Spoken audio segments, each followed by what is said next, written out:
Live streaming is on. Então, muito bem, hoje vamos dar continuidade ao nosso estudo, né, iniciado na semana passada, que é o nosso joguinho, né. Então, o que eu fiz hoje? Eu vou compartilhar com vocês a minha tela e vou... Deixa eu ver.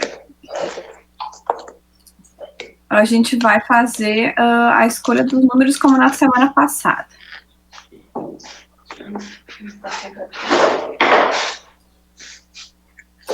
Então, nós temos aqui os números que já foram tirados, estão abertos, né? E os que não foram escolhidos ainda estão aqui. Lembrando como é que foi a dinâmica da semana passada, eu acho que a Lu não estava, né? Cada um vai escolher um número, né? Eu vou retirar a cartinha do número e aí vai aparecer uma palavra. E essa pessoa vai dizer o que entende dessa palavra, ou por ela mesma, ou ainda eu posso dizer o versículo.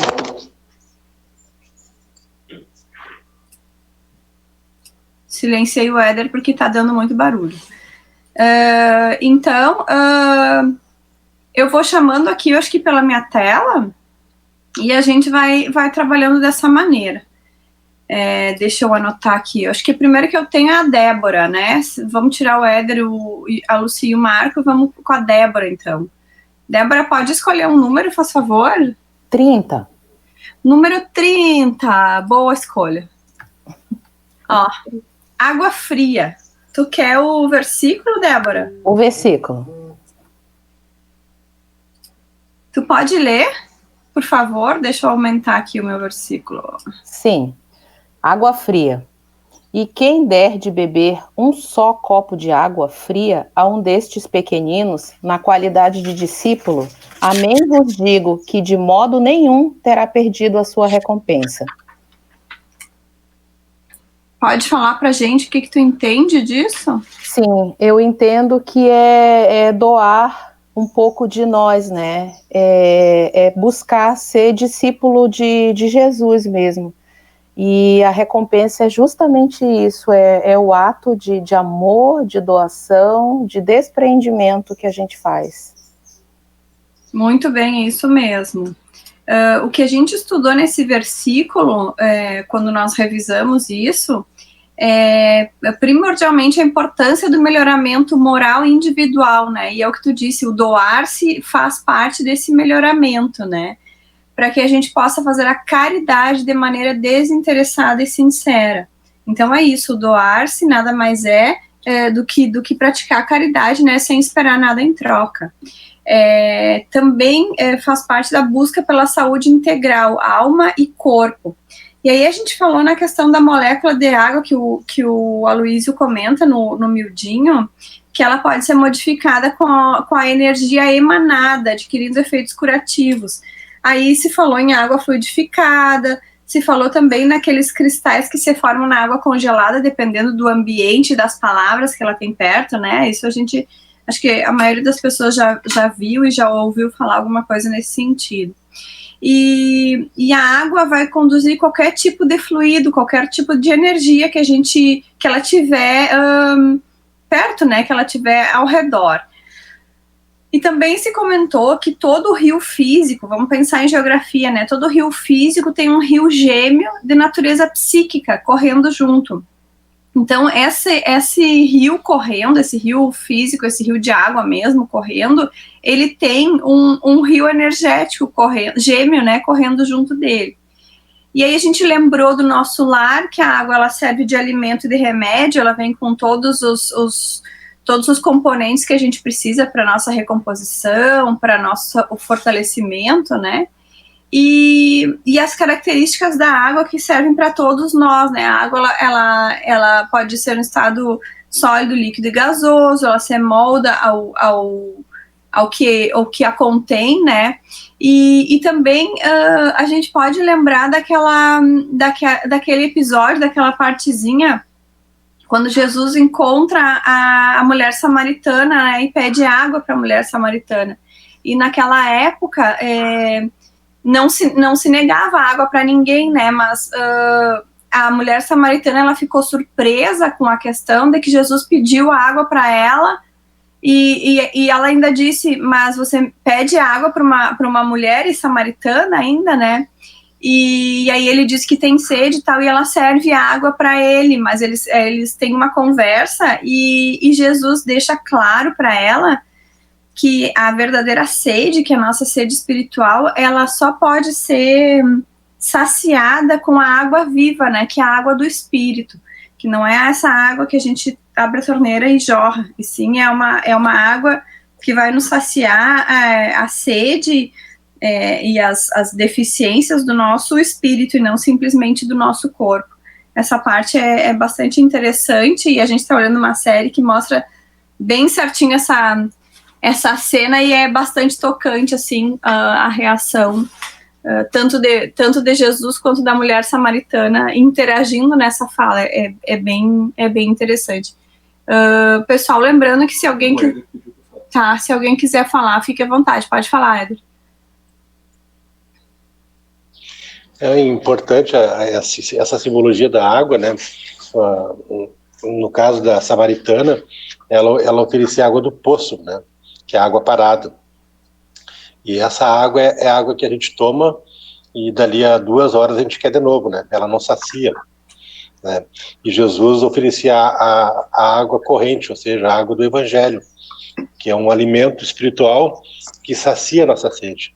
Uma vez, né, se deixado tomar essa água, né, a gente passaria, né, a uma condição diferente, né? Então ela tem uma simbologia muito forte, essa do poço, né, da água parada, e também da questão da mulher samaritana, né? Os samaritanos eram inimigos dos judeus, então ela não tinha por que obedecer aquele galileu, né? Aquele judeu. E como Jesus disse, né? Se você soubesse quem está conversando contigo, né? Quem está te oferecendo a água viva, né? Ela não seria tão desafiadora naquela questão.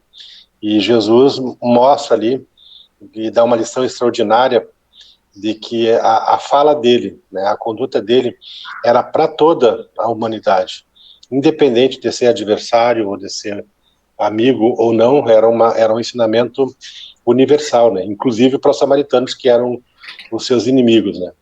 Então, essa água que nós podemos oferecer na qualidade de sacerdote tem que ser água boa, né, aquela água que pode significar o melhor de nós. A gente pode oferecer uma água morna, ou uma água suja, né, para alguém que vem à nossa porta pedir um copo d'água, no sentido literal, né.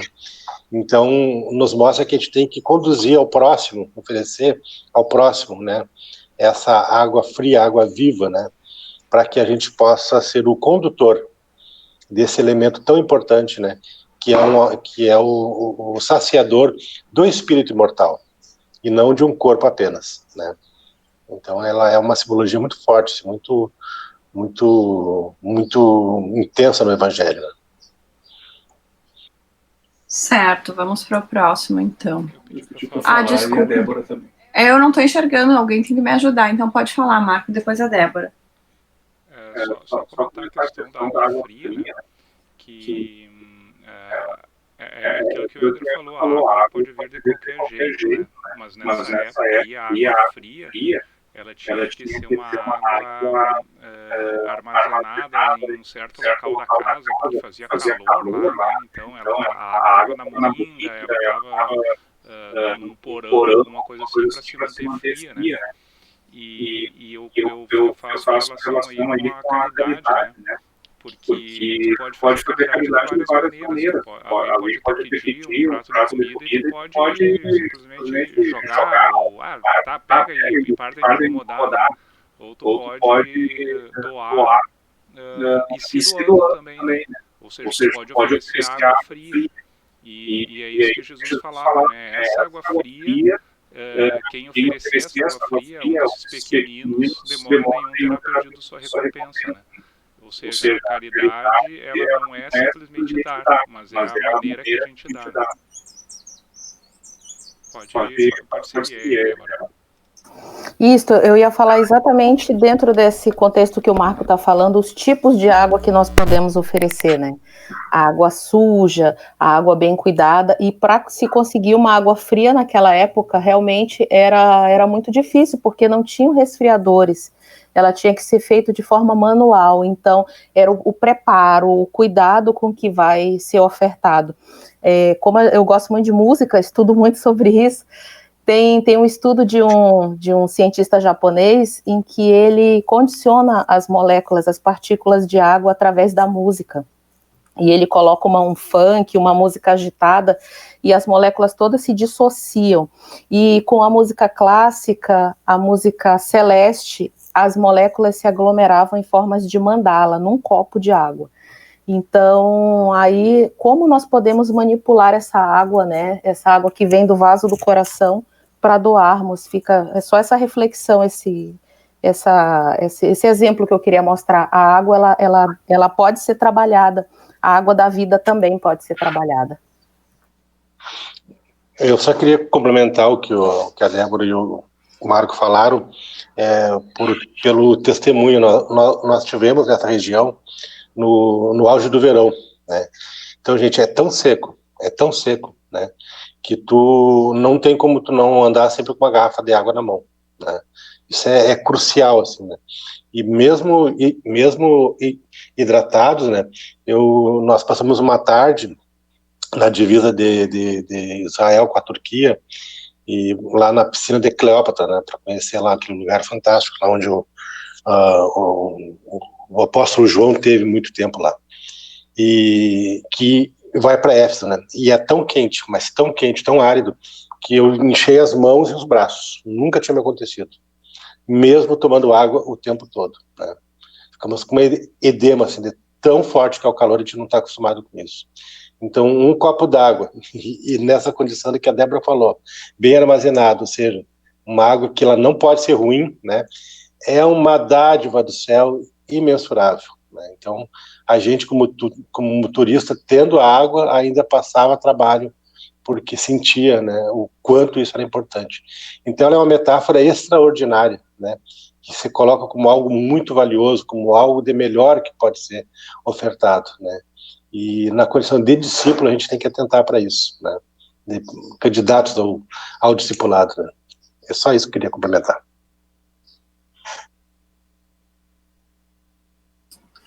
Certo, então vamos para a nossa próxima tela aqui.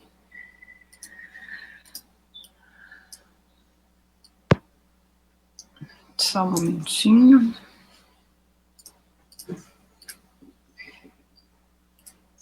Certo, eu convido então o Otávio para escolher um número. A dobradinha 22, por favor, Cristina. Então, Otávio, eu vou pedir se tu fala para nós o significado para ti, o que tu lembra de algum estudo ou simplesmente pessoal de mestre senhor.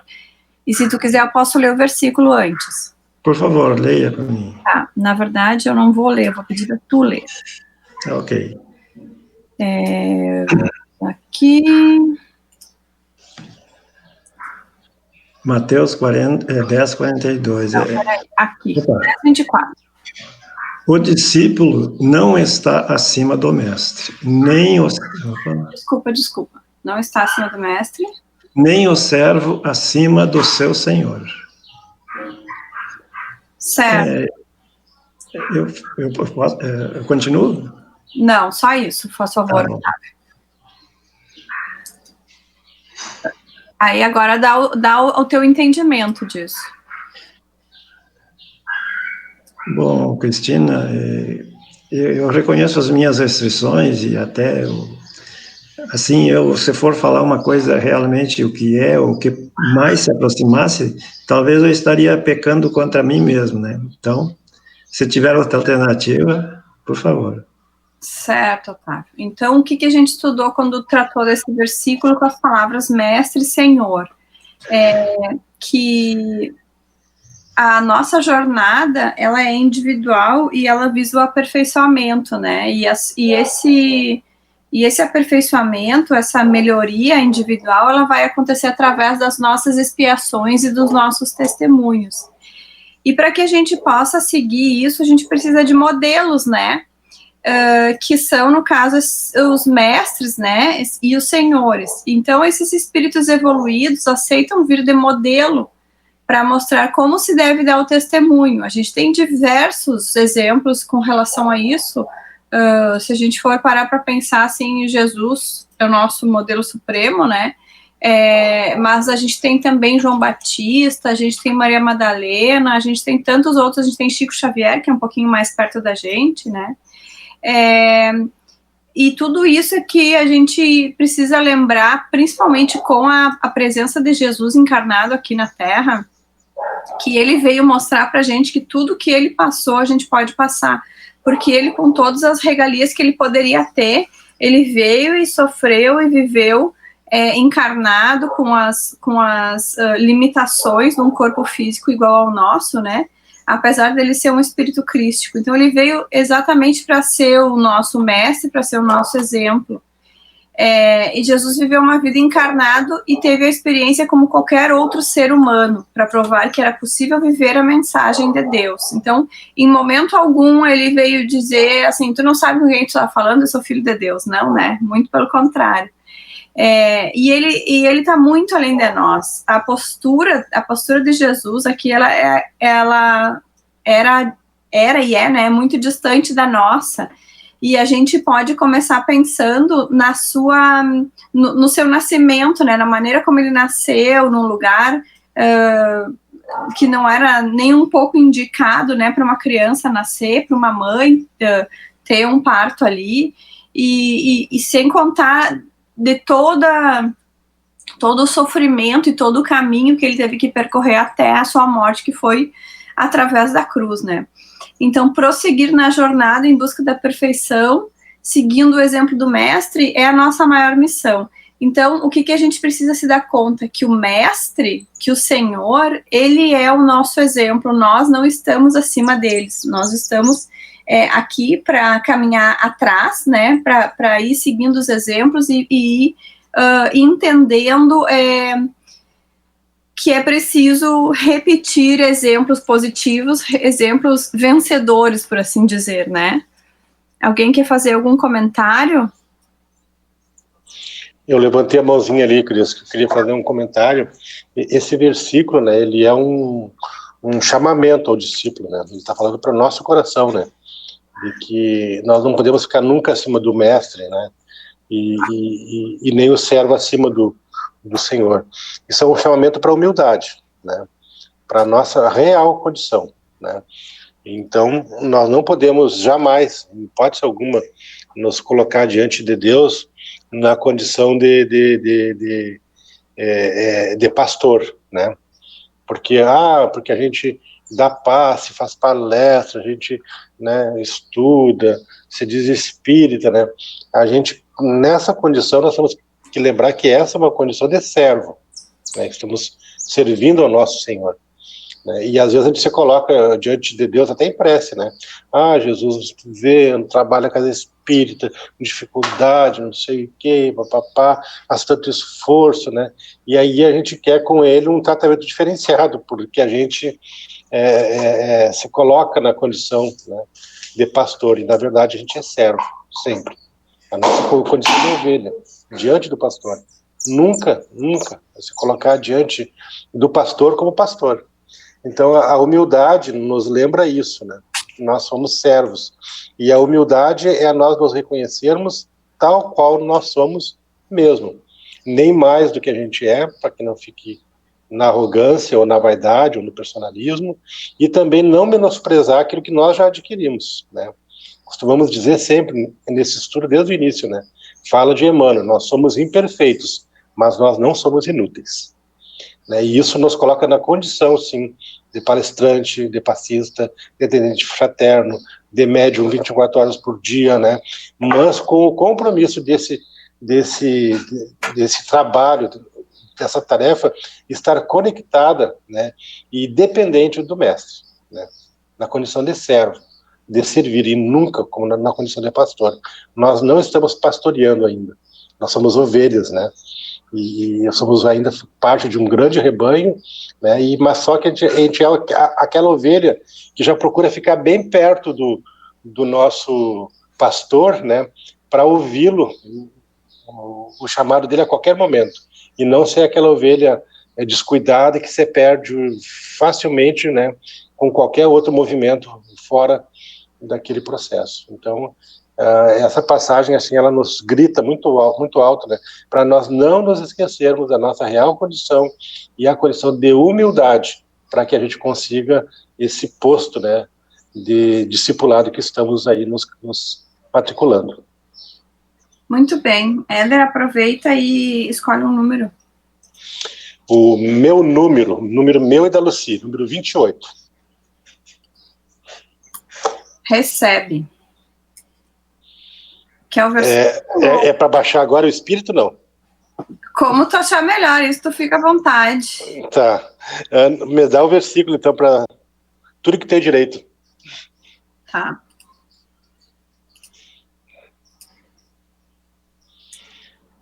Vamos lá. Aqui. 10:40. Pode ler, por favor. Quem vos recebe, a mim recebe. E quem me recebe, recebe aquele que me enviou. Né? Então, como eu estava, até uma continuidade do que eu estava falando, né? Esse receber, né? Ele nos grita muito alto, né? Na nossa condição de trabalhador, né? E também de instrutor, né? Porque nós temos que receber o Cristo em nós, no nosso coração, e fazer com que este movimento aconteça de dentro para fora, né? Então, quando a gente está diante de qualquer processo, né, a gente vai ter que usar todas as virtudes que nós já adquirimos, né, na nossa condição de humildade, a gente já tem aquisições, né, e a gente procurar mostrar em nós, né, através da nossa conduta, né, da nossa ação, aquilo que nós já podemos fazer. E aí sim a gente vai estar entregando, né, para aquele a quem Jesus nos enviou. Então, a todo instante, né, nós somos recebidos, né, e somos, assim, acolhidos, né, e nós temos que nos posicionar de forma a doar sempre, né, aquilo que nós já adquirimos. Eu fico pensando sempre e digo para o pessoal, né, tem muita gente que começa, assim, a confundir a doutrina espírita com os processos meio dogmáticos, né? Tem espírita que não vai à festa de aniversário de amigo, né? Porque tem medo de se contaminar com aquele grupo lá, né? É um equívoco, né? Nós temos que nos posicionar, nós temos que ter o direito e a vontade, sim, de confraternizar com amigos. O que nós não podemos é nos esquivar desse convívio. Tem amigos espíritos que não olham novela, que não olham uma Netflix, né? Porque ali tem coisas que não são boas, né?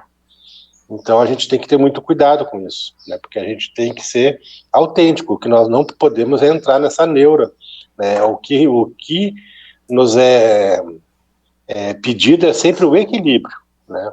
A sensatez, né? Então a gente pode ir num aniversário, sim, e não falar sobre espiritismo. Agora, se nos perguntarem, bom, aí escancara a porta, porque a gente é visto, né? A gente está sendo recebido, né? E também, como já recebeu alguma coisa, a gente pode doar. Mas nós não vamos fazer disso, né, um acontecimento dogmático, né? Então, continua, Cris, aí para nós engatar o resto. O que a gente estudou nesse versículo, ele também vem junto do que a gente falou de água fria, ele é na mesma perícope, né, que foi do número 30 que a Débora escolheu. Então, aqui, a primeira coisa que chama atenção é a questão da repetição da palavra recebe, né, que chama atenção para a importância. E a origem dessa palavra, ela tem significado de doação do conteúdo espiritual, com origem primária em Deus. E daí a gente até comentou, e não especificamente nesse versículo, eu acredito, mas na questão de uma cadeia, quando a gente fala, quando a gente ora, quem escuta as nossas orações diretamente não é Deus ou Jesus, a gente tem uma série de outros espíritos que vêm vindo até chegar a gente. Isso também entra mais ou menos no colocar-se no seu lugar, né, do discípulo não ser maior que o seu mestre, que o seu Senhor. Então, tem que ter um alinhamento, né, Cris, com a nossa fala, a conduta, com o que oramos, com o que pedimos, né, como nós nos manifestamos, como nós nos apresentamos, né, tem que estar tudo alinhado, não pode ter um desalinhamento, né, na casa espírita eu sou de um jeito, em casa eu sou de outro, e lá na casa dos amigos eu sou de outro, né, a gente tem que ter uma conduta única, né, então é bem importante que se recebe, tanto que tá repetido ali para a gente poder gravar, né. Sim, e também é uma questão de melhoramento espiritual, com quem que nós nos comunicamos. Nós nos comunicamos com os que são imediatos acima de nós e abaixo de nós. A gente não pula nenhum degrau não, vou falar direto com o espírito crístico. Não é assim, né? Então a gente falou também dessas questões em outro versículo. Então, assim, Deus revela luz, amor, verdade e entrega. E a gente vai recebendo isso, mas a gente precisa mandar isso adiante, né? Ter esse sentimento da natureza divina e compartilhar isso. Então, o nosso compromisso é de receber essa, entre aspas, informação ou esse sentimento, mas também repassar isso, disseminar isso, né? Então, o processo de recepção da mensagem de Deus também inclui a decodificação dessa mensagem para transmissão para quem está em volta de nós. E essa transmissão, ela não é feita, ou muitas vezes não é feita verbalmente, né? Ela é muito mais efetiva quando ela é feita através de exemplo, em que o outro pode ver isso, ver essa nossa vivência, né? Verificar e não simplesmente ouvir, porque aí a gente também pode trazer a questão do homem justo, né, que fala e que age e que tem uma conduta justa, correta, né, que ele não traz simplesmente essa mensagem verbal, e sim essa mensagem na vida dele, né. E esse processo de fluidez através de nós, em direção ao outro, ele obedece um fluxo divino, né. E aqui também a gente pode trazer a água viva, que é a água corrente, a água espiritual, que foi o númerozinho que a Débora escolheu, né, que é completamente diferente da água parada, a água morna e a nossa água física, né, a nossa água da matéria. Débora, pode falar. Oi, pode falar. Cris, assim, a gente fica evidente nessa mensagem que ele direciona, né, Mateus direciona a quem tu vai receber, né, quem vos recebe, a mim recebe, e aquele que me enviou. E também fica implícito que tem outros tipos de mensagens, que depende de nós querer ou não ser recebedor desta mensagem, né? E quando a gente usa o verbo receber, implica perceber, né? Primeiro, antes de receber, perceber a mensagem que está sendo recebida e a mensagem que está sendo passada através de nós mesmos, que somos os mensageiros vivos dessa comunicação da vida, né? É exatamente isso, Débora. E também, assim, ó, importante que tu falou da questão do perceber e que a gente recebe essa mensagem, também outras tantas, né? Mas isso vai depender, e aí a gente pode trazer até o teu exemplo aí das músicas e tal. Isso vai depender da energia que a gente tem, da vibração que a gente tem e do que a gente busca, né, passar adiante, né? Então a gente vai perceber de acordo com o que a gente vibra, né, de acordo com o que a gente pensa, e vai receber e vai perceber a partir disso. Se eu sou uma pessoa negativa, se eu sou uma pessoa que não busco me melhorar, o que vai me rodear vão ser espíritos, vão ser mensagens, vão ser energias condizentes com o que eu estou emanando, né? Então a gente vai se manter dentro de um mesmo conjunto de pensamento e de energia, né? É bem importante, eu acredito isso. Bom, alguém mais tem alguma... Ah, é a filhote. Lu, a tua vez agora. Oi, Nina. Tá fechado o microfone, Lu. Pode escolher um número. Deixa, peraí que eu vou ficar minha Eu não estou vendo quais estão, Cris. Falha a minha. Eu acho que... não tem problema. Eu acho que o 5 não foi, se eu não me engano. Aí, se O não 5 for, não foi. E eu vou comentar, Cris, que eu cheguei a sonhar, porque ontem eu dei uma olhadinha, que tu comentou, né? Eu dei uma olhadinha como é que era a dinâmica e tal, para entender. E essa noite eu sonhei que eu estava em casa e eu disse, ufa, eu tenho os meus cadernos. Para poder olhar. Para colar, Lu. Eu cheguei a sonhar. Eu achei muito legal, viu? Parabéns, achei muito show. Vamos ver o que vem no 5. Tá bem. É turbas. Turba. Tu quer falar ou tu quer o versículo? Não, eu não faço a menor ideia, eu quero o versículo. Lê para nós, por favor. Eu só não estou vendo. Ah, desculpa, eu tô aqui perdida nas minhas telas. Para lá. Mas não é fácil, já. Agora sim. Para mim, não. Agora sim. Não. Sim? Mas aqui agora sim. Tá. Assim que eles saíram, Jesus começou a dizer às turbas a respeito de João. Saístes ao deserto para contemplar o quê? Um caniço sacudido pelo vento. Te lembra desse, Lu? Muito pouco, mas a gente retomou esse caniço sacudido pelo vento. Esse caniço sacudido, a gente já falou várias vezes sobre ele, tá? Então eu vou dizer o que me vem, assim. Isso aí. Me parece que turbas está se referindo à multidão, assim, ao povo, não sei. Isso. E claro, a gente já falou de João, que João, a questão de ser o profeta, né? Dentre dos nascidos de mulher, assim. E talvez a mensagem esteja envolvida, esteja se referenciando a falar para as pessoas de maneira geral, mas assim, quantas vezes a gente tem que ter um foco no que se quer, assim, não se pode ir ao sabor do vento, né?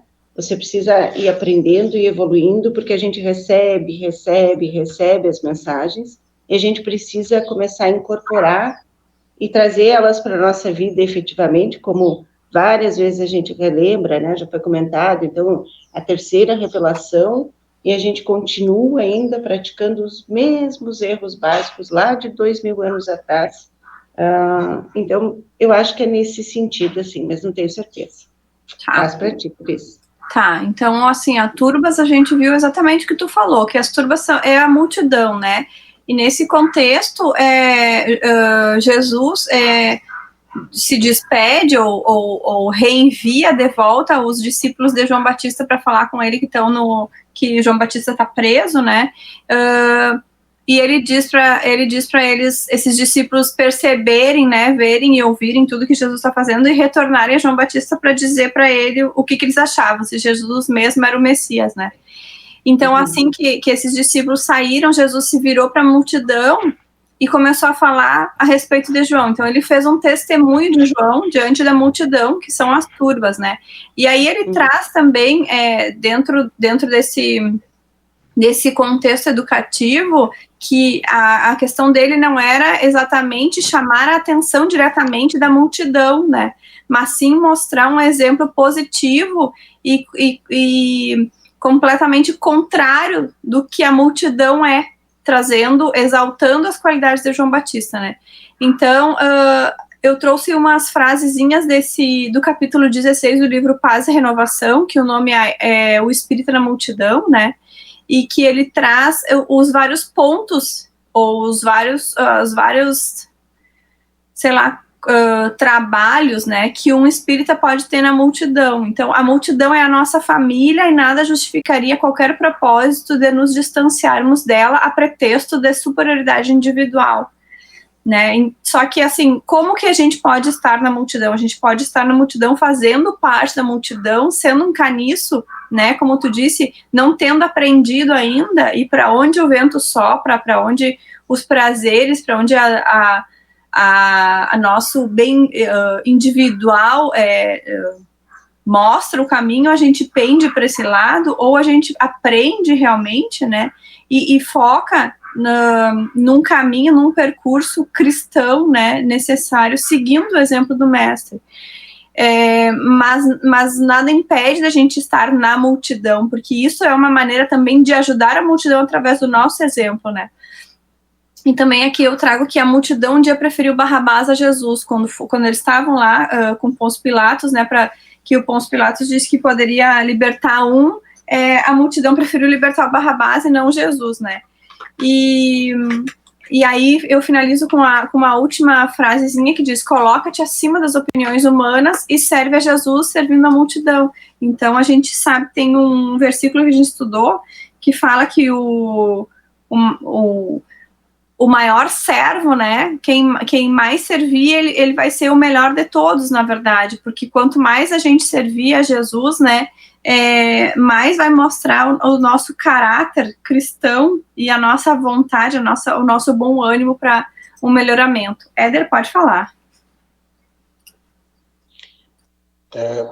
Já que a gente está fazendo uma retrospectiva, né? Fecha o microfone. Tá dando um eco, né? Tá dando eco, mas aparece fechado. Não, é aqui, ó. A Nina pisou no meu microfone do computador e ela tá para lá e para cá, né? Tá descobrindo isso tudo hoje. É importante nessa retrospectiva a gente lembrar, né, o que a multidão significa no Evangelho, né? Nós temos 4 elementos no Evangelho que a gente pode se situar, nós, que é os adversários do Evangelho, né, e tem até hoje, a multidão, os discípulos e apóstolos. Adversário nós já não somos mais, né? O nosso adversário hoje somos nós mesmos, né? O homem velho que existe em nós. A multidão nós ainda somos.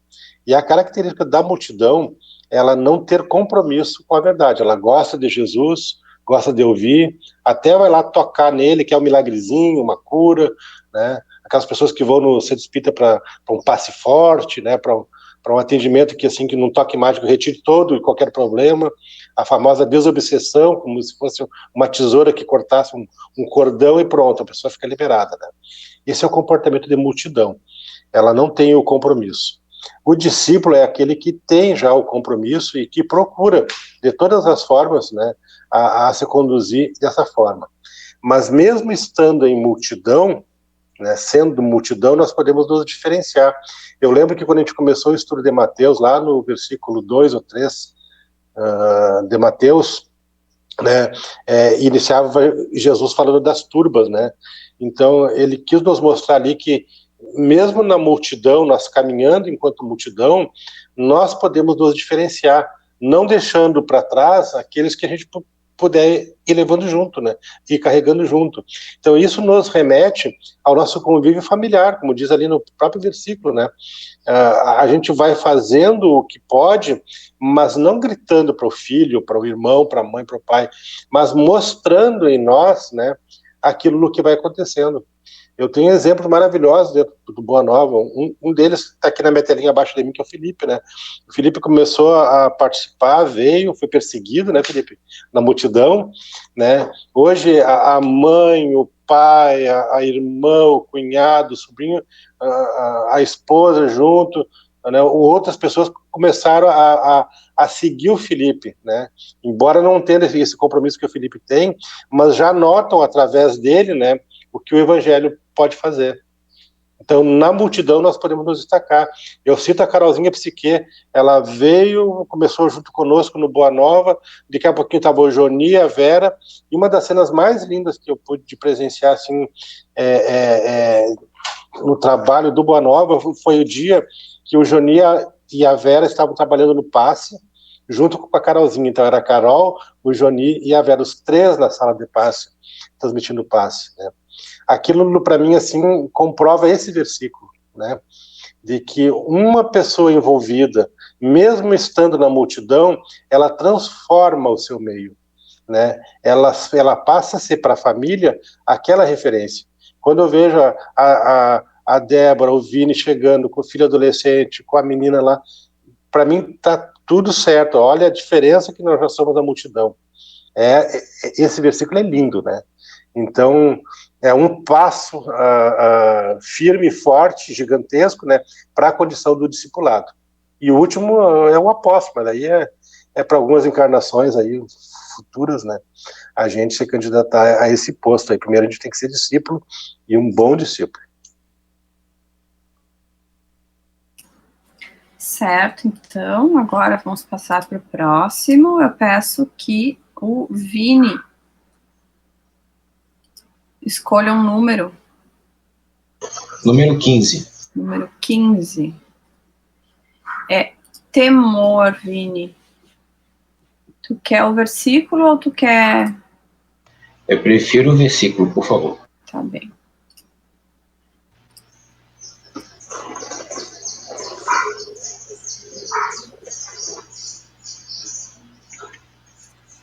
Pode ler pra gente? Portanto, não os temais, pois nada há encoberto que não haverá de ser revelado, nem escondido que não haverá de ser conhecido. Portanto, não temais, vos valeis mais do que muitos pardais. Bom, a questão do temor é que, vamos botar acho que dessa forma, né? Cristo, quando chegou à Terra e ele se pronuncia da forma que ele é o enviado de Deus, né? Para muitos deve ter gerado realmente um certo temor, por conta que Jesus com certeza emanava uma energia muito diferente do que os habitantes da época conheciam, né? Ou a gente amava o Cristo, ou a gente acabava não gostando dele, não existia o meio termo diante de Jesus. E Jesus veio retirar o véu da nossa ignorância, né? Veio nos mostrar o amor, veio nos mostrar a necessidade de nós amarmos o próximo, amarmos a Deus, e não amarmos somente o nosso núcleo familiar. Contudo, né, se a gente for olhar ali no final, né, não valeis mais do que muitos pardais, lembra muito também o que a gente comentou sobre a turba, né? Porque o pardal, ele geralmente sempre voa em bando, né? Então a gente poderia escolher, né? Nós poderíamos escolher naquele momento, como hoje também podemos escolher, se nós vamos seguir a multidão que quer ficar longe do Cristo, ou tentar ser aquela única andorinha que quer fazer verão, que quer se modificar, que quer seguir o conhecimento do Cristo. E a questão também de não ter mais nesse ponto, a gente pode colocar, é que nós não podemos temer o futuro que nos virá, né? Porque seguir o Cristo é se libertar do homem velho, né? É você se modificar, é não fazer as mesmas perguntas querendo obter as mesmas respostas, é fazer perguntas novas para que coisas novas venham a acontecer, né? É se modificar. Legal, Vinícius, que tu falou dos pardais, que quando a gente estudou esse versículo, a gente não focou nessa questão dele andar em bando. A gente falou que se Deus se preocupava com um pardal, e que o homem vale muito mais do que um pardal, então se ele se preocupa com o pardal, que dirá com o homem, né? Então que a gente não precisa temer. Então a gente inicia esse pensamento relembrando que os discípulos eles vão encontrar diversos conflitos, vão encontrar resistência. A gente sabe que aconteceram também e acontecem, né, agressões físicas e morais por estarem a serviço do evangelho. Então, o que a gente tem que lembrar também, que o não temer também pode ser uma maneira da gente não ficar paralisado, porque às vezes o medo leva a um desespero, a um pânico, a um pavor, e isso nos paralisa, né? E a gente fica estagnado por esse sentimento. Então não deverá haver temor, pois os conflitos servirão para o melhoramento, o burilamento de cada espírito. Então depende da gente, de como vai conseguir se resignar, se portar diante de um conflito, né? E não ficar atemorizado, sabendo que um conflito ele pode ser positivo. Claro que ele não vai ser agradável, né? Mas ele pode ser positivo na medida em que a gente use esse sofrimento, ou essa resistência, ou esse conflito, para trazer uma resposta positiva para o nosso melhoramento. Então, não devemos temer os nossos perseguidores, porque, na verdade, eles são elementos pedagógicos. Aquela pessoa que, às vezes, bota uma coisa no Facebook e a gente olha e fica, ui, vou responder para esse louco. Não, gente, manter a calma. Não é por aí. Se ele está dizendo isso e está me ferindo, sou eu que estou me deixando ferir, né? Então, e nesse versículo 26, tudo será descoberto, né?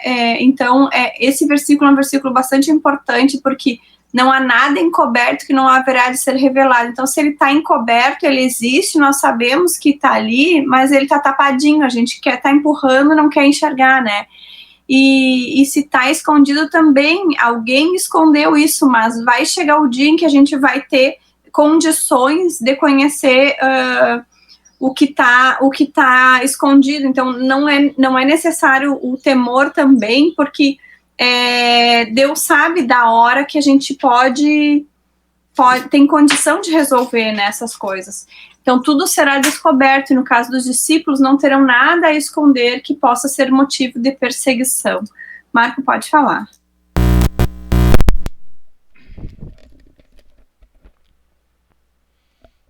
Tem uma passagem bem interessante também no capítulo de Mateus aqui a respeito do temer, né? Porque nós somos muitos de ter medo do futuro, de ter medo do que vai acontecer, achando que a gente está desamparado, né? E tem uma passagem de Mateus que é aqui ela está classificada como peça, procure e bata, né? Ela está no capítulo 7, versículo 7 ao 12. E daí Jesus diz assim, ó: peçam e será dado, busquem e encontrarão, batam e a porta será aberta. Pois todo o que pede recebe, o que busca encontra, e aquele que bate, a porta será aberta. Qual de vocês, se seu filho pedir pão, lhe dará uma pedra? Ou se pedir peixe, lhe dará uma cobra? Se vocês, apesar de serem maus, sabem dar coisas boas a seus filhos, quanto mais o Pai de vocês, que está nos céus, dará coisas boas aos que lhe pedirem. Assim, em tudo, façam aos outros o que vocês querem que eles façam a vocês, pois esta é a lei e os profetas. Então, ele deixa bem claro, né? Se nós, sendo imperfeitos como somos, né? Que filho que a gente... que nos pedir pão a gente vai dar uma pedra, né? Ou seja, nós já sabemos tratar os nossos filhos com um amor incondicional, né? Imagina o amor de Deus para nós como que ele é, né? Então aí é a questão do não temer, né? A gente não tem que temer, a gente tem que pedir e para então receber. Pode comentar, Lu. Na verdade, eu só queria ver se tu passa onde é que eu acho que eu queria copiar isso que você disse, Marco. Só isso. Eu vou pedir para o Marco colocar o link no grupo, da onde ele está olhando isso, e aí tu já pode ver. Eu coloco aqui no chat. Isso, desculpa, é o chat. Marco, então, aproveita e já escolhe um número, vou passar para a telinha dos números.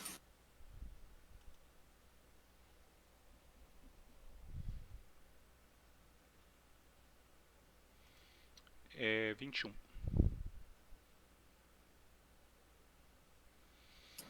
Negar, olha bem o que tu vai falar. Vamos ver o versículo.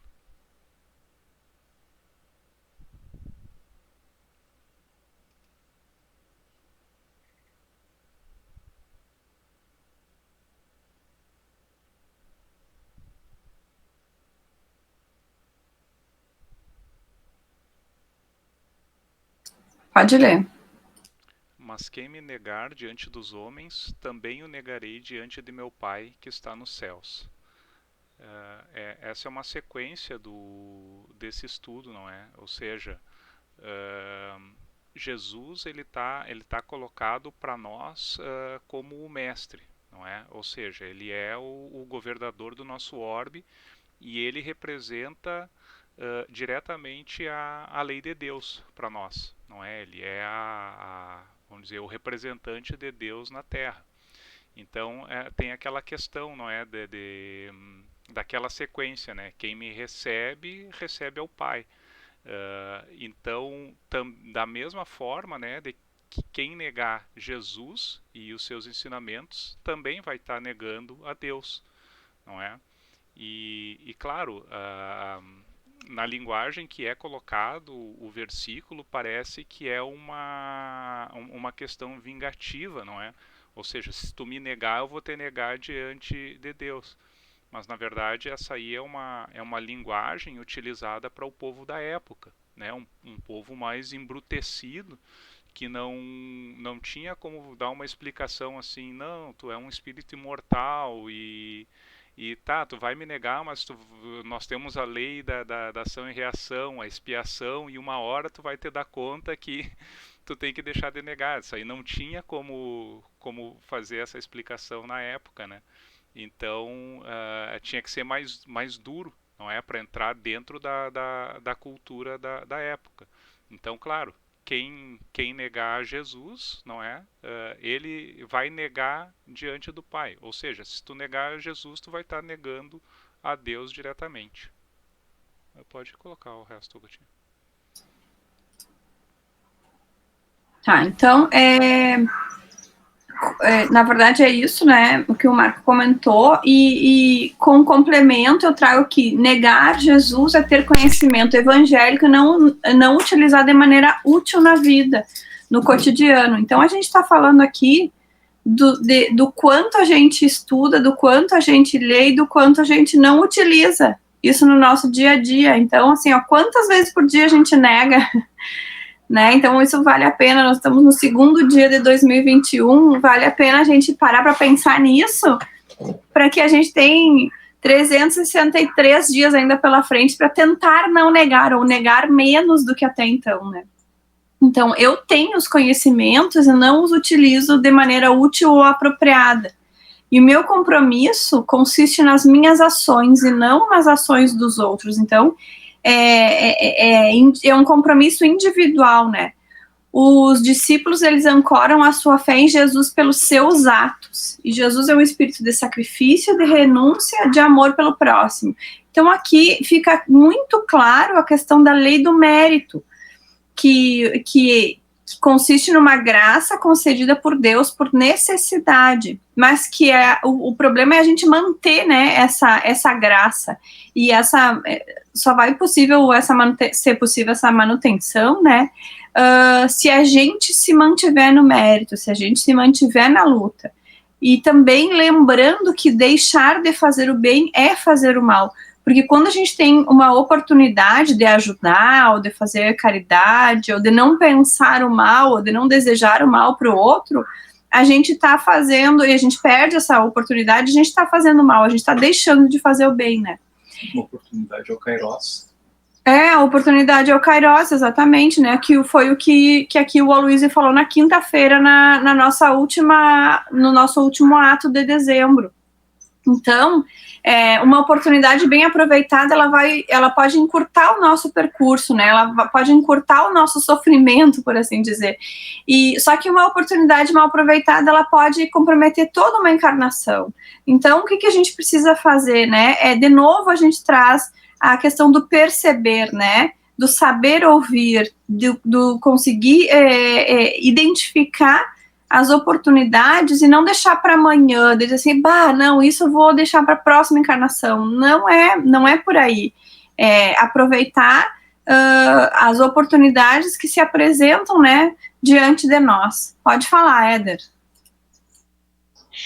É importante, né, querida, a gente lembrar de que passar o conhecimento evangélico de forma útil, né, não é retórica, né? Não pode ser de forma retórica. Tem que ser com acontecimentos em nós, né? Parafraseando Francisco de Assis, né?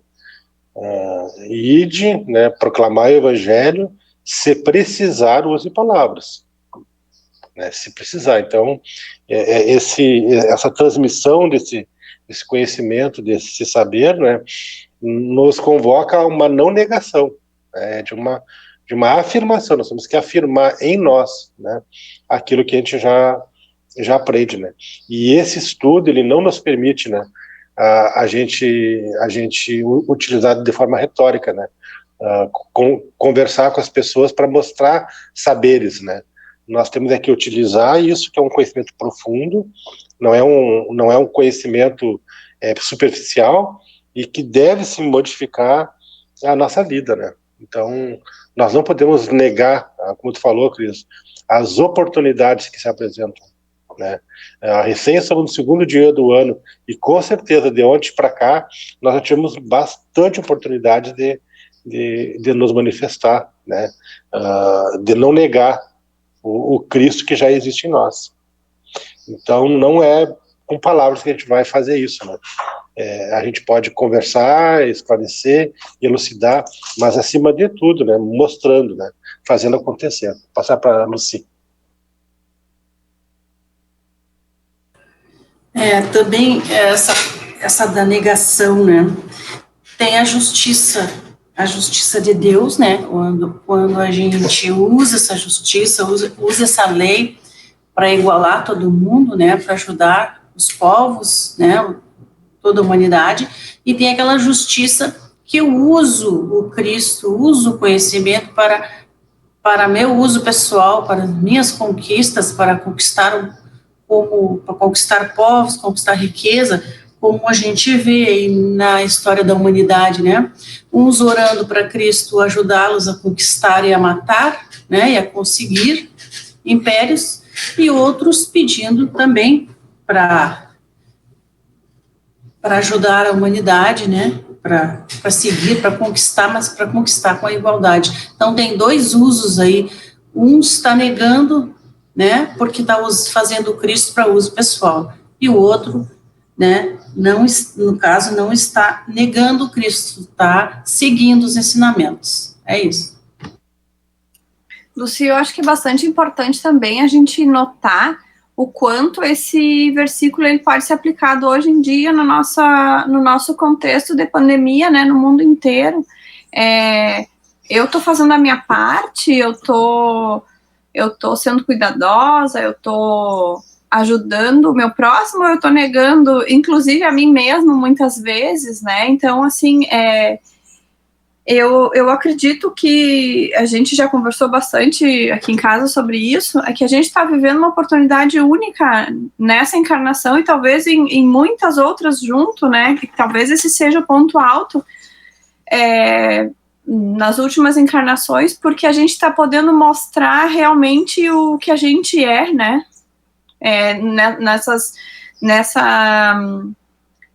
a gente está tendo a oportunidade de mostrar do que a gente está feito, né? Eu li um postzinho outro dia no Facebook, acho que foi ontem até, que eu achei bastante interessante. O texto ele é atribuído ao Mário Sérgio Cortella, eu não sei se eu não fui verificar, mas que fala de uma situação assim, que eu acordo de manhã, encho uma xícara de café e vou caminhando em direção a, sei lá, da cozinha para a mesa para sentar e tomar meu café. Daí vem o meu filho e bate em mim e eu derramo o café. E aí, assim, faz uma comparação numa situação em que a gente é pressionado, né? Por que eu derramei o café? Porque a criança bateu em mim? Não, porque eu tinha o café na xícara. Se eu tivesse chá na xícara, o que ia cair era o chá. Então é isso, quando a gente é pressionado, o que a gente transborda, né? Ódio, rancor, a gente transborda amor, a gente transborda resignação, a gente bufa, né? A gente suspira de alívio porque não foi tão complicado assim. Então eu acho que é isso, né? Ver o que a gente derrama, o que a gente transborda, e para ver se a gente está negando ou não está negando, né? Talvez aquelas coisas assim, um sofrimento ele é positivo, o sofrer não é bom, mas o resultado pode ser positivo se a gente escolher fazer dessa experiência alguma coisa produtiva, né? Senão, se a gente vai sapatear, a gente vai sofrer e depois não vai aprender e vai ter que passar por tudo de novo, né? Então não adianta. Felipe Melo, por gentileza, vou compartilhar minha tela dos numerinhos.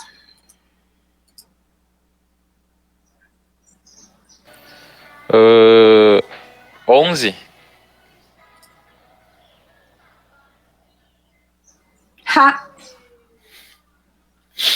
Testemunho? Sim, senhor, para aí. Testemunho. Já que o Éder falou da porta larga, né? Não precisa. Eu vou falar antes do versículo para falar o que me remete, né? Talvez possa até sair um pouco do contexto do versículo.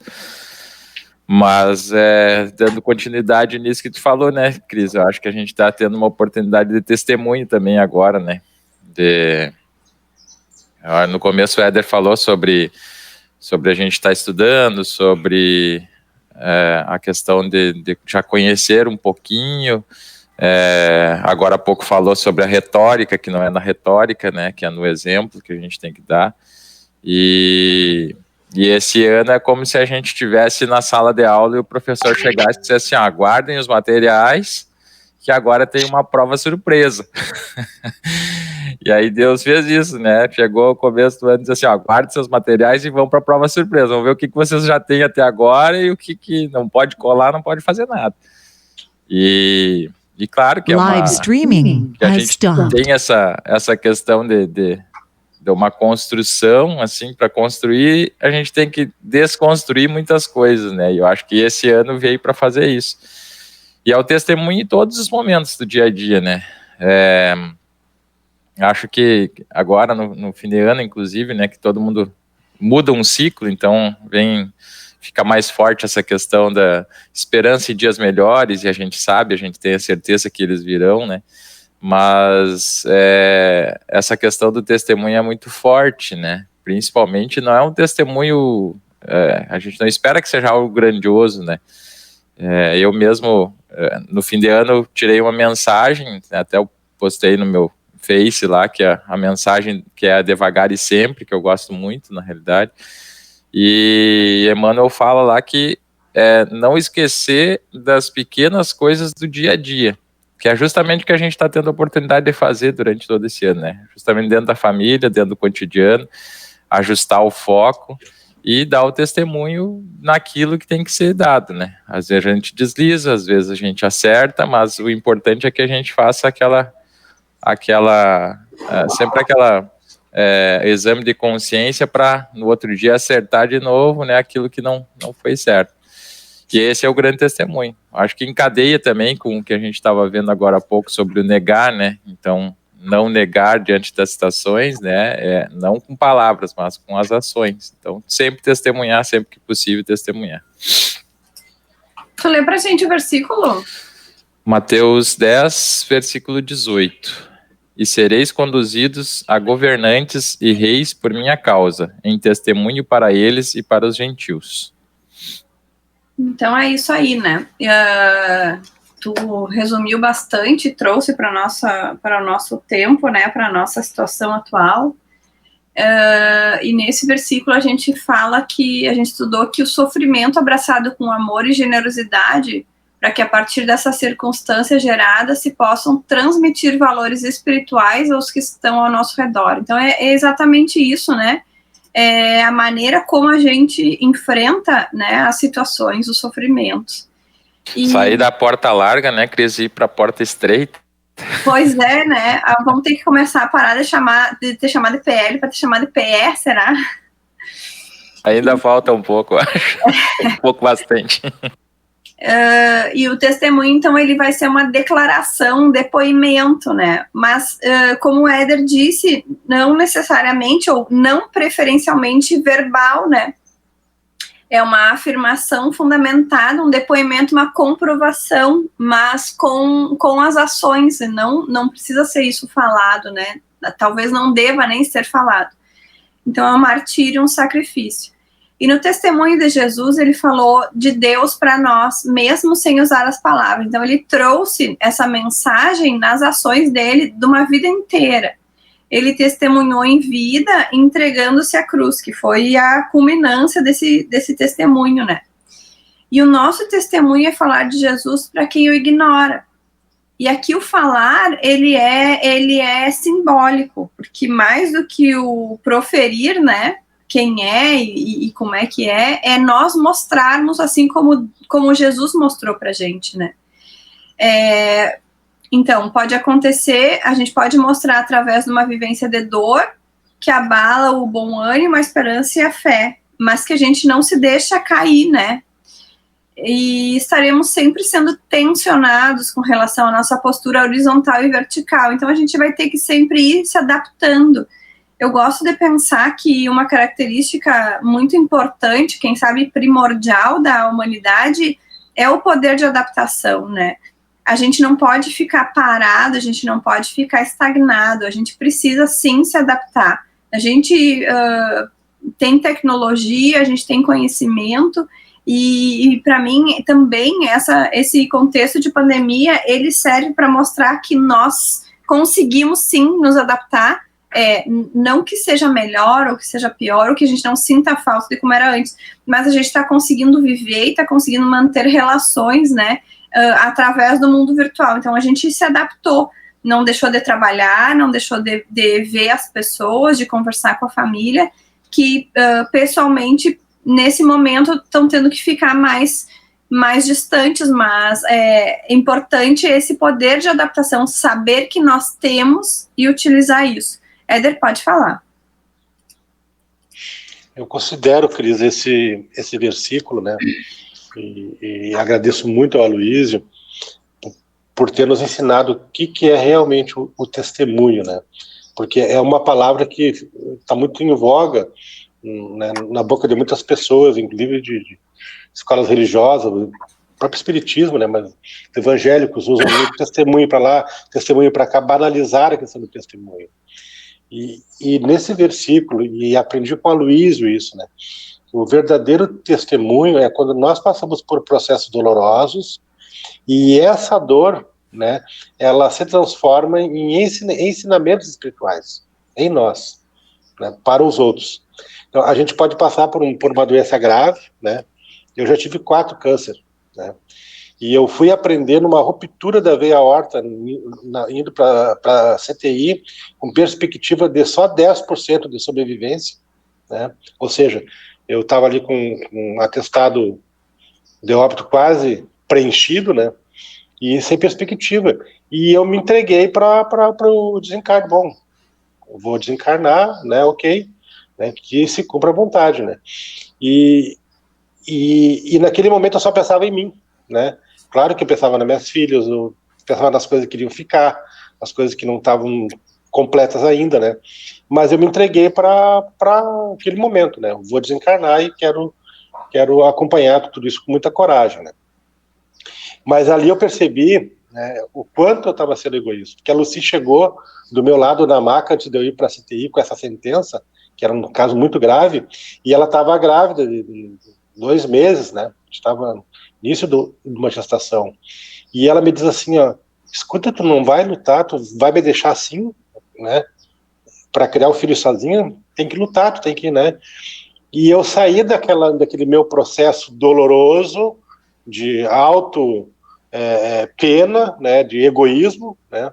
E passei a perceber o quanto que eu deveria pedir a Deus para poder ficar aqui para cumprir ainda o que faltava ser feito.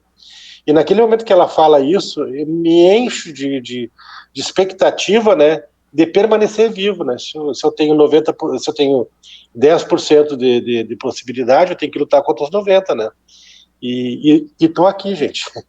Mas eu aprendi naquele momento ali, né, o que é o testemunho, sendo que eu não poderia, naquele momento, eu não estava fazendo daquela dor um testemunho, estava fazendo daquela dor um egoísmo, né? E eu aprendi com isso. Depois disso eu já tive 2 cânceres, e eu procuro, sempre que passa pelo processo doloroso, e não estou imune, né, a nenhum de nós está imune, eu procuro fazer deste momento doloroso, né, o verdadeiro testemunho, ou seja, mostrando valores espirituais por que daquela dor. Eu aprendi com isso. E agradeço muito a Lucy por ter me acordado, né, desse meu rompante, eu desencarnando e sendo egoísta, né? Eu não poderia chegar no mundo espiritual daquela forma, porque eu iria me sentenciar muito com a minha consciência. E eu agradeço a ela por esse ensinamento.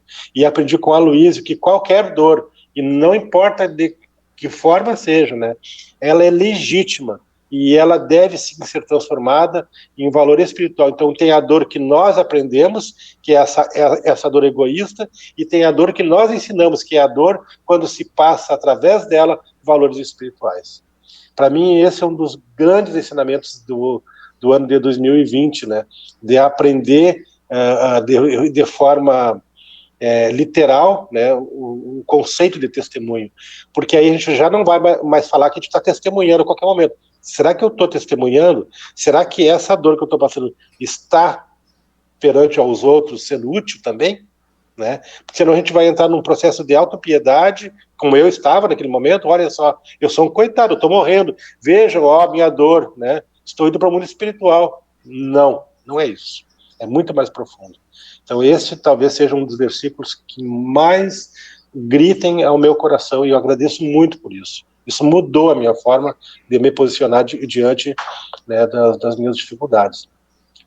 Desculpem o testemunho verbal, mas eu queria compartilhar isso porque é uma experiência muito forte que eu vivi, e acho que a gente está aqui para compartilhar também, né? Certo. Chamo então o Carlos para escolher um número, Carlos. Deixa eu me ver, pode ser o número 27. Servo, Carlos. Servo. Uhum. Tu quer o versículo? Tá. Sim, sim.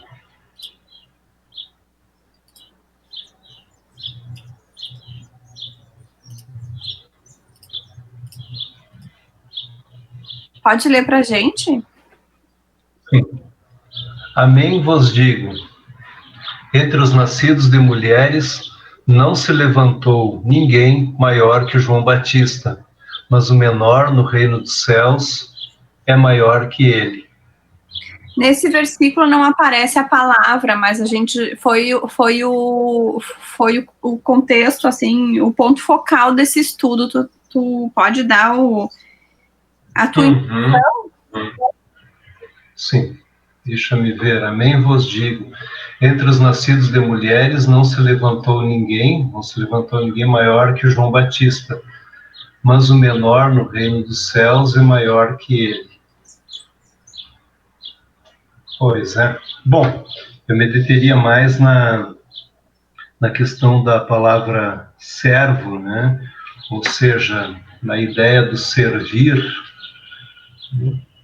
Então, fica à vontade para falar o que tu achar. Se tu quiser comentar alguma coisa do versículo, fica bem à vontade. Uhum. Sim.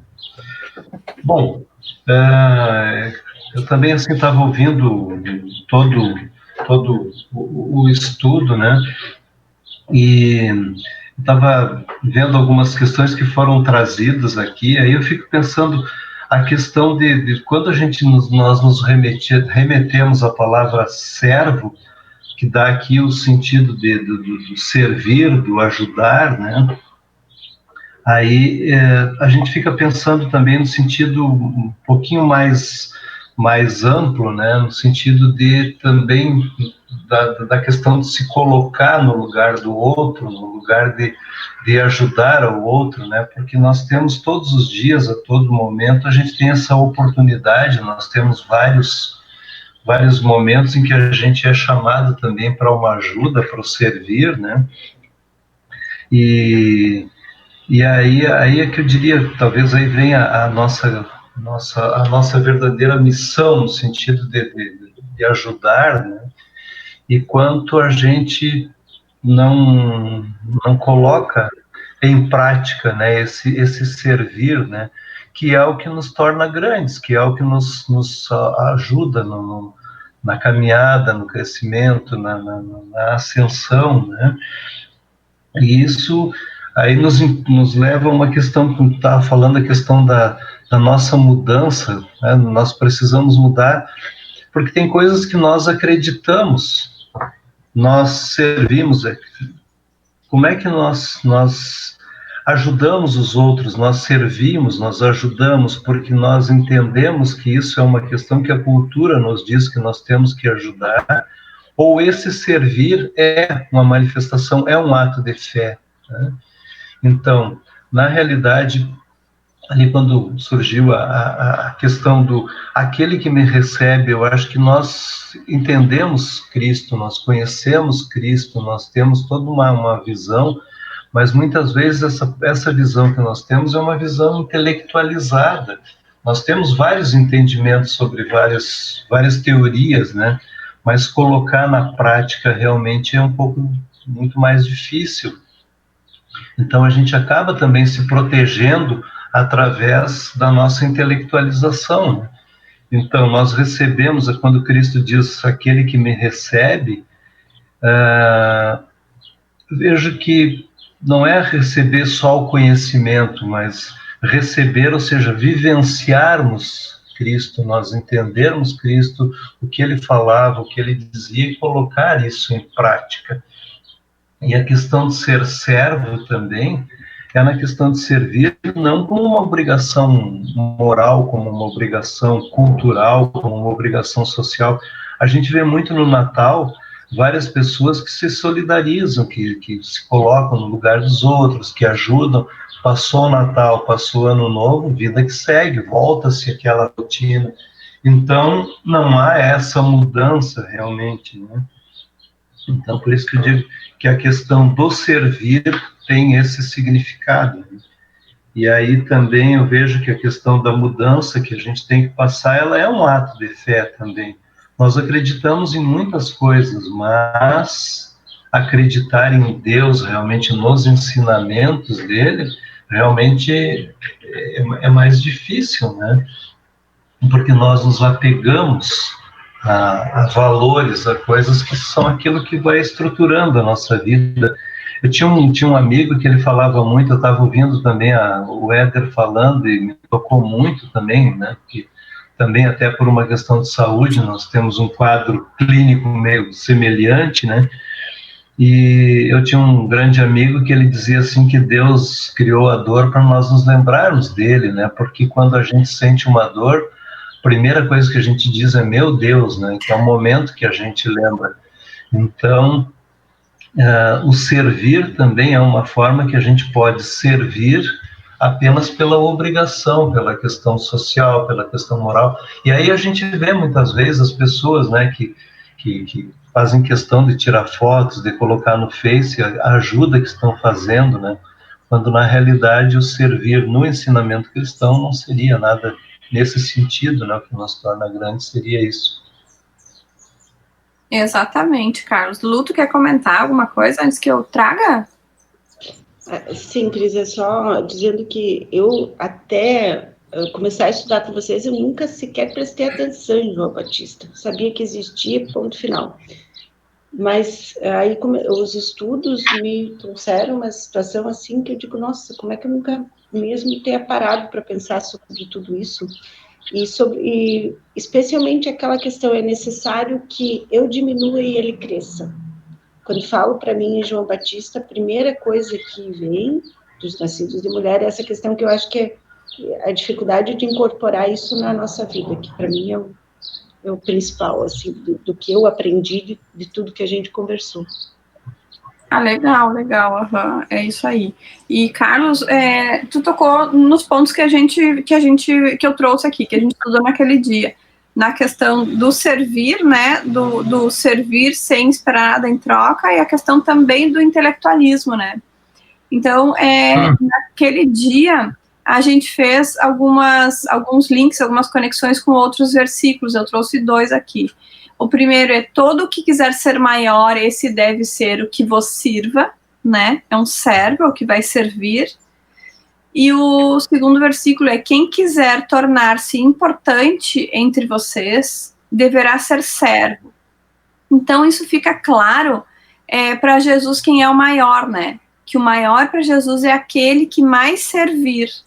E muitas vezes a gente se esconde atrás de títulos, intelectualismo, dizendo, não, isso não é trabalho para mim, ou isso não é...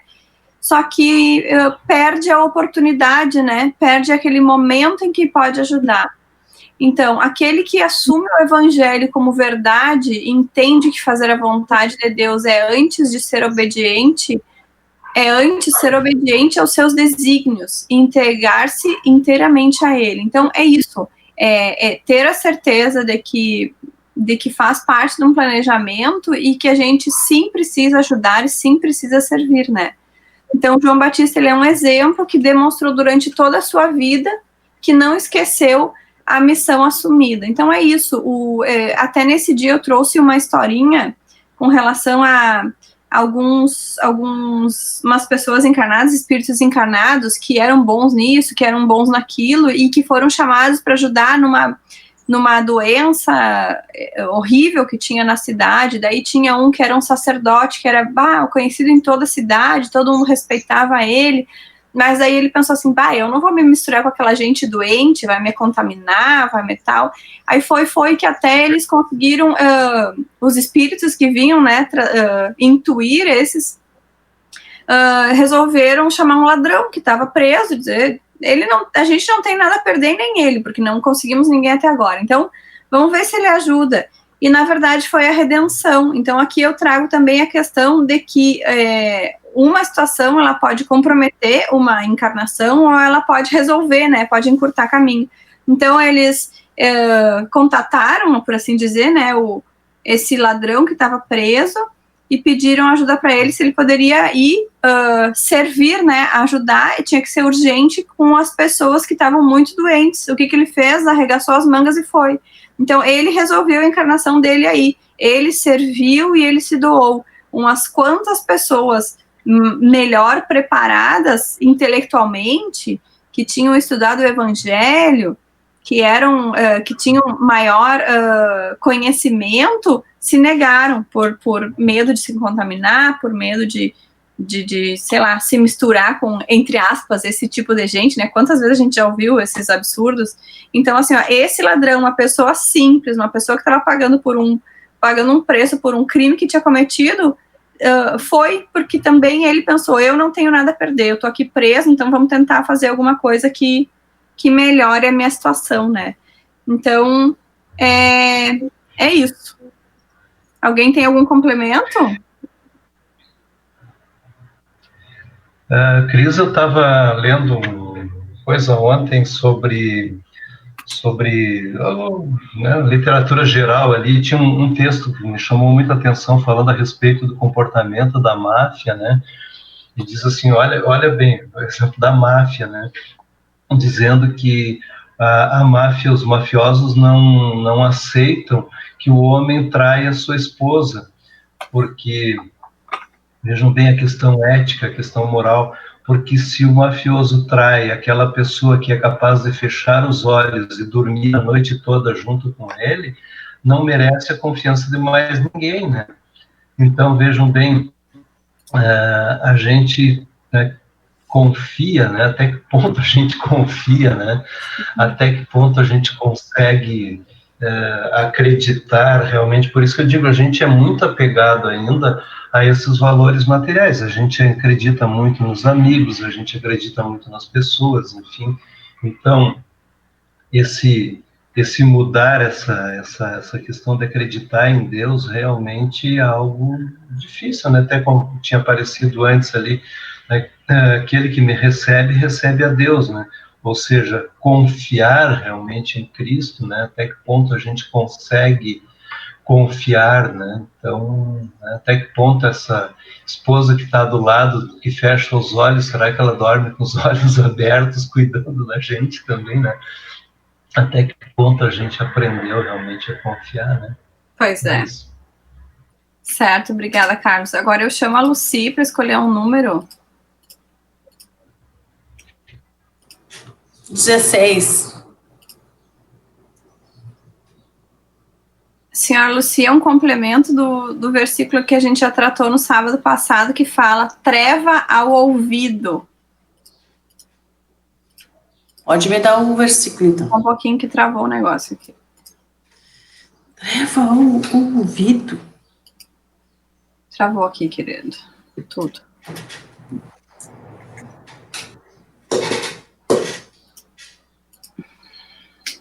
Gente, travou tudo e não consigo fazer nada. Mateus. Tem que ver qual é aqui, Mateus. Vou ter que simplesmente desligar. Tu não consegue... Não, já foi. Olha aqui, eu vou ouvir. Só um pouquinho que travou aqui o computador da Cris. Ela está reiniciando. Deixa eu ver que ela me mandou aqui por e-mail. Olha o versículo, pelo menos só diz qual é. Tá, deixa eu só abrir meu e-mail aqui que ela tinha me mandado por e-mail.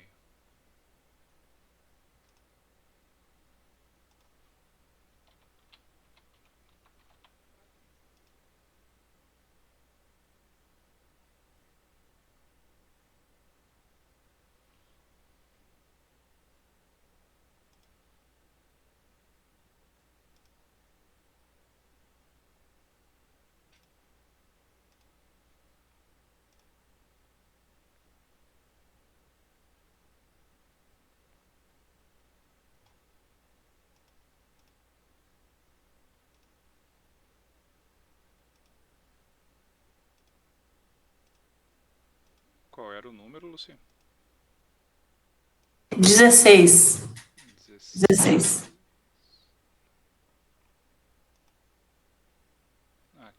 Aqui, consegue ver?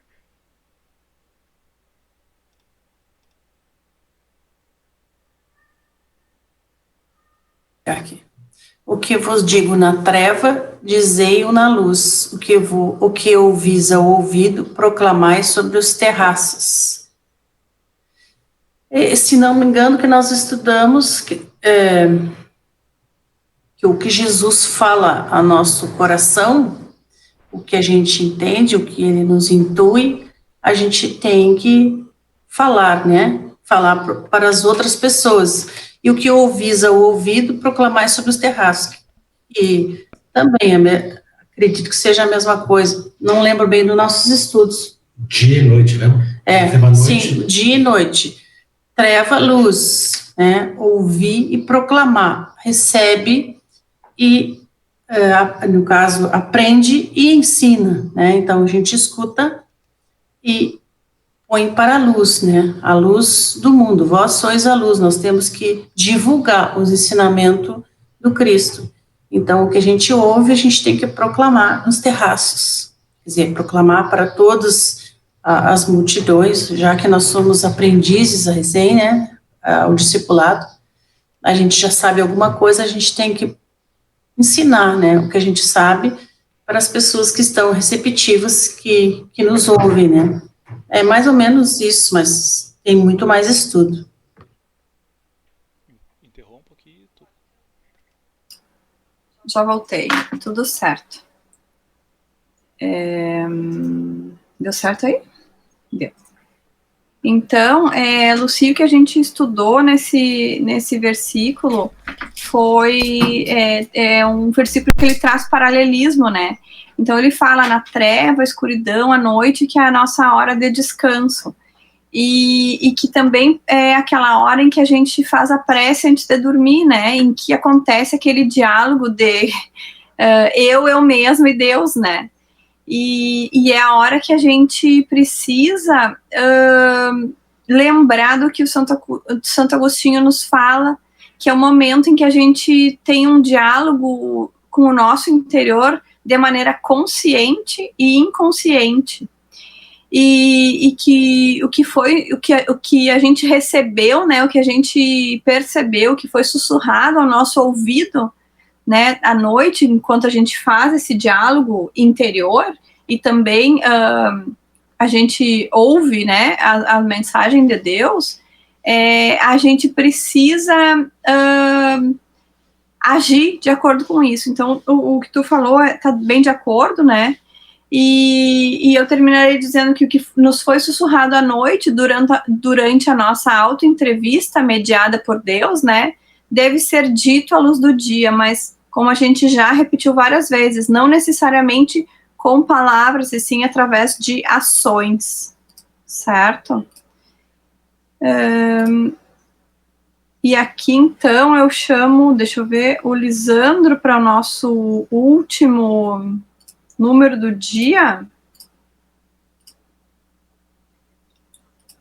Lisandro, pode escolher? O penúltimo, né? Porque nós vamos escolher um número para ti também depois. Ah, buxa, tá. Eu já falei a manhã inteira. Oi, bom dia. Bom dia. 20? 20 é declarar. Tu quer o versículo? Versículo, por favor.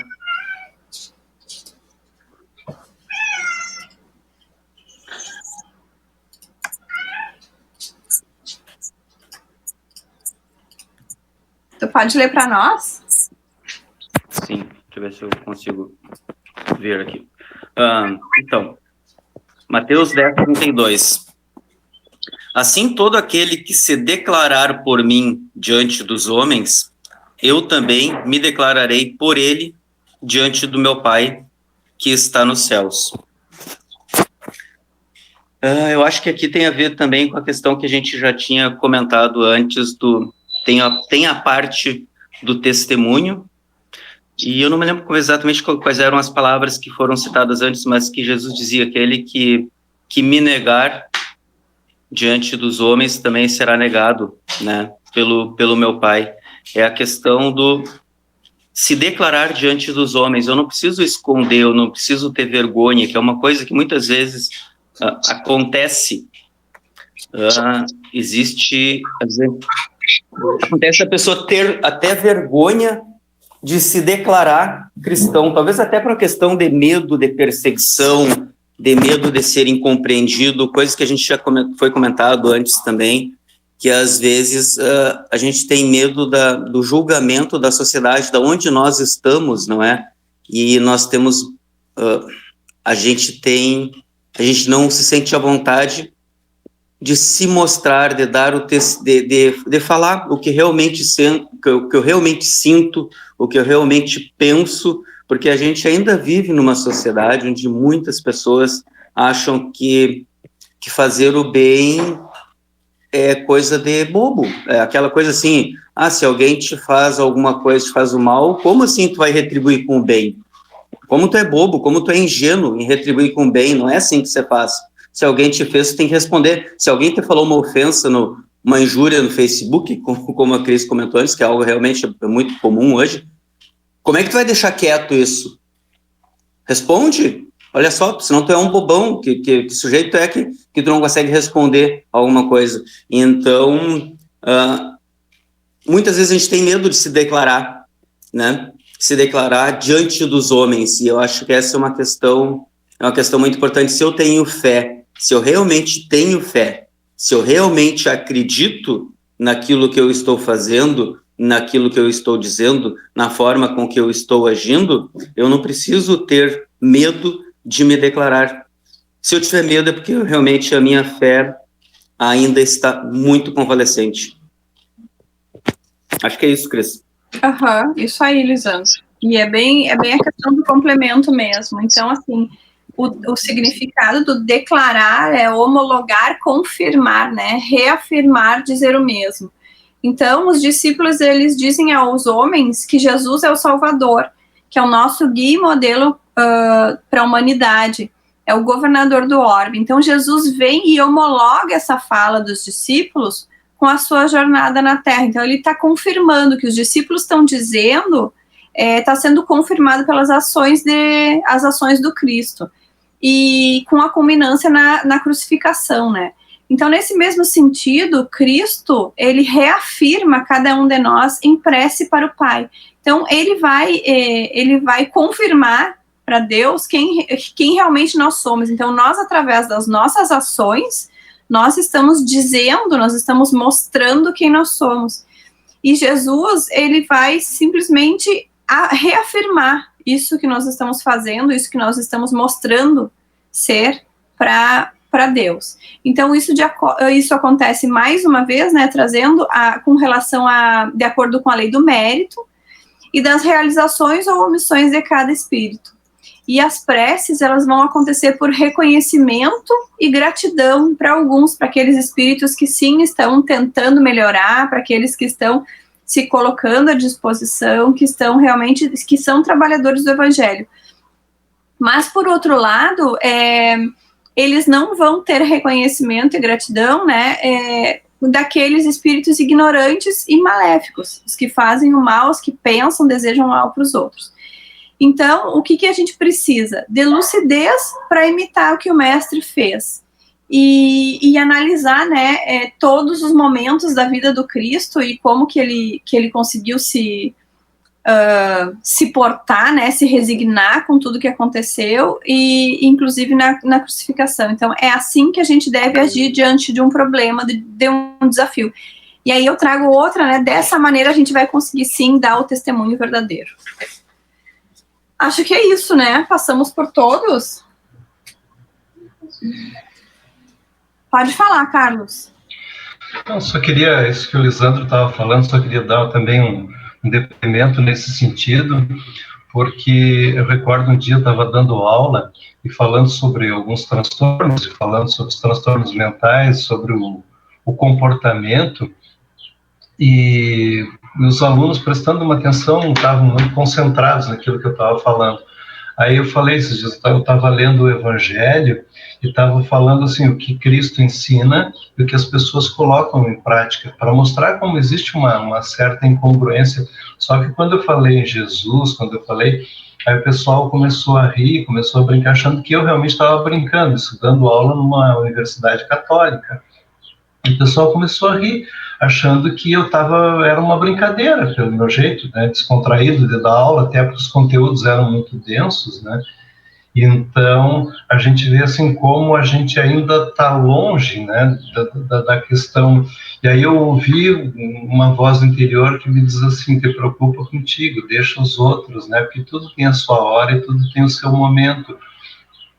Então, parece que a ciência e a religião não podem andar juntos, elas não podem caminhar juntos, né? Enquanto que, se a gente for ver em termos dos ensinamentos de psicologia e o que Cristo pregava, por isso que diz que Cristo era o maior dos psicólogos, né? O que ele ensinava, se a gente colocasse a nossa saúde mental tranquilamente, seria muito melhor, né? E aquilo que a gente viu aqui, né? A intelectualização, como a gente pega os ensinamentos e a gente pensa nos outros, aplicar para os outros, mas como é difícil para a nossa mudança, né? Essa transformação.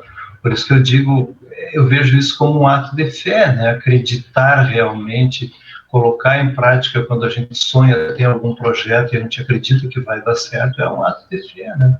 Mas eu achei importante dar porque ainda aí fora eu vejo que a religião ela ainda é uma forma para conseguir os nossos projetos pessoais, né? É Deus nos servindo e não nós servindo a Deus. E bem o termo que veio para mim, né? Servo, né? A gente quer ser servido por Deus e não servir a Deus. Certo, Éder, passo a palavra. Vamos ver como é que ficou então o nosso primeiro estudo de hoje, qual é a mensagem que o plano espiritual reservou para nós, através de nós, né? Então, construímos o seguinte raciocínio, né? Começamos com a Débora lá no número 30, falando da água fria, né? Nos lembrando que nós devemos oferecer, né, a todo instante, principalmente agora na perspectiva do ano novo, né, que o melhor de nós, aquela água fria, água viva, né, deve ser conduzido ao próximo através de nós, né? Mas de que forma que a gente vai fazer isso, né? Lembrando, né, da condição nossa diante do Mestre, do Senhor, né? Da nossa submissão, da humildade com que devemos fazer com que essa água fria chegue até o próximo, seja conduzida até o próximo, né? E para isso, a gente tem recebido, né, lá no 28, a palavra recebe, né? Nós temos recebido conteúdo espiritual extraordinário. A prova disso é esse estudo, né? Então a gente vai passar isso, vai transmitir, né, na condição de servir, né, recebendo e repassando, né? E aí nós vamos, na condição de turba, né, agir de forma comprometida, começando a dar os primeiros passos para a condição de discípulo, né? Sem temor, né? Com coragem, com esperança, né? Para que a gente possa, dessa forma, né, não negar, né? E sim utilizar de forma útil, né? O que nós já sabemos, sem negação, sem medo, né? E aí nós vamos aprender o verdadeiro valor, o verdadeiro significado do testemunho, que é aquela dor que nos ensina e, ao mesmo tempo, ensina valores espirituais através desse processo. Nunca nos esquecendo da condição de que nós somos servos, nós não viemos para ser servidos, nós viemos para servir, né? Isso é muito importante, né? Eu gosto muito de uma frase que se alinha aqui, né? Quando a Luciana fala de que a gente tem que entregar-se, né, para que ele cresça em nós, né, que João Batista nos remete a isso, né? Eu gosto muito de uma frase, que não sei de quem é, mas é uma frase atual que diz assim, né, que na nave, né, na nave Terra, né, nós todos somos tripulantes, né? Nós não somos passageiros. Então todos nós temos uma função, temos uma tarefa, né? O tripulante é aquele que serve, é aquele que organiza, aquele que faz, né? Quem viajar de avião sabe que o tripulante é esse, né? E o passageiro é aquele que só recebe. Nessa nave Terra nós somos todos tripulantes. Nós não somos passageiros. Não tem conforto para nós. E isso nos remete para a condição de servo, né? De entregar-se para que ele cresça em nós, né? E aí nós vamos entender que na treva, ao ouvido, à noite, no momento de reflexão, né, lembrando de Santo Agostinho, é aquele momento dourado que a gente vai se confrontar diante das nossas dificuldades, das nossas mazelas, e aí sim nós vamos poder declarar, homologar, alinhar, imitar de acordo com o nosso Senhor Jesus Cristo. Essa foi a mensagem de hoje, né, totalmente numa cronologia extraordinária, né, ao acaso, abrindo os números, como diz a Cris ali, mas com resultado, assim, sem comentários. Eu vou juntar com a de sábado, né, vou fazer um texto com essas palavras aqui, destacando as palavras e o comentário ali, sendo fiel ao que cada um falou, para a gente guardar isso para ver, né, que a gente tem em mãos aqui, na verdade, uma tarefa mediúnica, né? Porque veio do plano espiritual através do confeccionar esse estudo, né? Através das nossas falas, das nossas interpretações, montamos um colar de pérolas, né? Que é a forma de interpretação do evangelho que os judeus utilizavam, né? Montando isso que a gente fez aqui, que eu acabei de ler aqui, né? Isso aqui é um colar de pérolas, né? Isso aqui é a interpretação judaica do evangelho, né? Então é um trabalho assim primoroso que a gente tem que guardar isso, né, para que mais adiante a gente mesmo possa se servir. Lembrando que a gente tem lá no nosso canal muito material armazenado já para servir de estudo, né? Vai seguir lá para as gerações que estão chegando aí quando quiserem se utilizar. Segunda-feira nós vamos juntar, nós começaremos, né, um único